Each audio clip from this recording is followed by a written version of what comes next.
Nous allons vous présenter un chef-d'œuvre, voilà, chef-d'œuvre d'architecture qui vient d'être récompensé avec un prix, le prix de l'Équerre d'argent. Sylvia Digard va vous raconter cette belle aventure, car c'est une belle aventure. C'est à côté de Nice, hein. C'est à côté de Nice. Alors, ce prix, c'est un prix français. C'est le premier prix français d'architecture. Ça a été créé dans les années 60, puis repris dans les années 80 par le Moniteur. Dans le jury, il y a quoi? Il y a des architectes, il y a des promoteurs, il y a des critiques. Et c'est quand même très, très pointu. C'est-à-dire que ce n'est pas un prix où on rigole. Alors, ceux qui reçoivent en général ce prix-là... Ils vont faire une belle carrière. Exactement. Cette année, enfin 2012, c'est le cabinet CAB, comme Jean-Patrice Calori, Bita Azimi et Marc Bottino.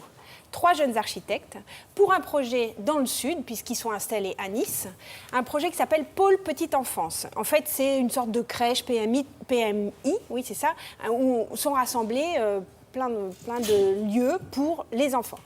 La particularité, en fait, ce sont des architectes qui travaillent vraiment avec le milieu social et avec le milieu naturel et le milieu urbain.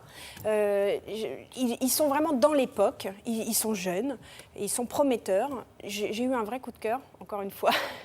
Non, parce que quand on bosse à Nice... Non, mais moi, j'ai super de la chance, je rencontre des gens top. Un détail important, c'est que quand vous bossez à Nice, c'est quand même... On va y venir, c'est très pentu. Et ce qu'ils ont réalisé là, c'est quand même assez incroyable. Mais ils ont vraiment réfléchi en fonction du lieu, de l'infrastructure et du lieu. Donc, tout le monde ne le fait pas. Parfois, on signe un bâtiment pour qu'il soit voyant. Là, ils se font dans la masse. Regardez.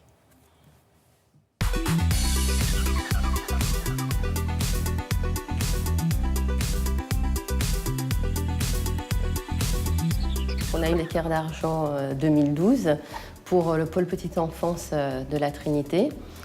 C'est une grande joie. Deuxième effet, disons que c'est l'encouragement. Pour moi-même, pour Jean-Patrice Calori, Marc Bottino.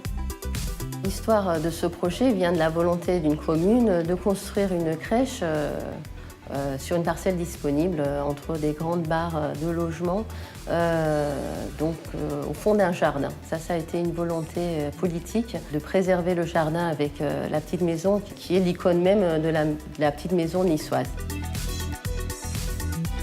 Les matériaux que nous avons utilisés, c'est ce qu'on utilise souvent dans nos projets, c'est le béton.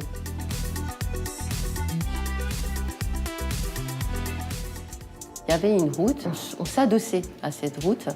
Donc on en a profité pour créer l'arrière du projet en créant un mur, en faisant un atrium. Et c'est un endroit qui sert aussi pour créer un dispositif de ventilation naturelle, d'apport de lumière passif, de chaleur aussi.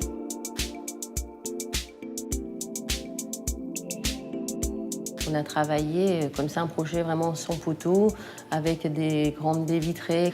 On peut entièrement ouvrir les espaces de vie vers la cour d'évolution et il y a un rapport très naturel entre l'intérieur et l'extérieur. Au centre de l'atrium, on a rajouté des bureaux qui sont suspendus dans le vide. On espère très fortement qu'il va y avoir cette porosité entre le jardin et cet espace public qui, pour nous, est un lien social et urbain.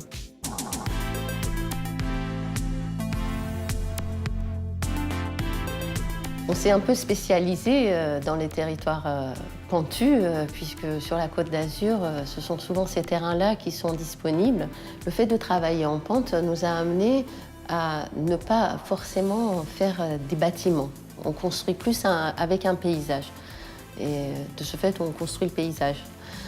C'est plutôt cette façon-là qui nous a amené de projet en projet à peut-être inscrire une écriture qui est la nôtre.